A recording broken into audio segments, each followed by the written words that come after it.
അപ്പം ലോകത്തിലെ ഏറ്റവും വലിയ കാളയാണ്. അതെ അതെ അതെ. അപ്പം ഈ ഓച്ചിറയിലാണ് എന്തുകൊണ്ടാണ് നമുക്ക് ഇതേപോലെ ഒരു ഇത്ര വ്യത്യസ്തമായിട്ട് ഇത്ര വലിയൊരു കാളയെ നമുക്ക് ഇതേപോലെ ചെയ്യണം എന്ന് നിങ്ങൾക്ക് എന്തുകൊണ്ടാണ് തോന്നിയത്? 2019 ഇതിന്റെ തുടക്കം ഫസ്റ്റ്. അപ്പൊ ഞങ്ങൾ സ്വന്തമായിട്ടൊരു കാളയെ നിർമ്മിക്കണം. അതിന് മുമ്പ് സ്വന്തമായിട്ടുണ്ടായിരുന്നു.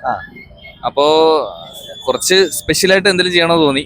അങ്ങനെ അപ്പൊ എല്ലാ വർഷവും ഓരോ വലിയൊരു കാള വരുമ്പോഴത്തേക്ക് നാട്ടിലൊരു അത്യാവശ്യം ഓളമൊക്കെ ഉണ്ടാവില്ല. അങ്ങനെ വലിയ തടിയെ കണ്ടപ്പോ നല്ല വീതിയും നീളവും ഒക്കെ ഉള്ള ഒരു തടിയാണ് കിട്ടിയത്. അപ്പൊ ഇങ്ങനെ അളവ് എടുത്തെടുത്ത് വന്ന് എന്നാ പിന്നെ 1ാം നമ്പർ ചെയ്താൽ എന്താന്നുള്ളൊരു പ്ലാൻ വന്നു.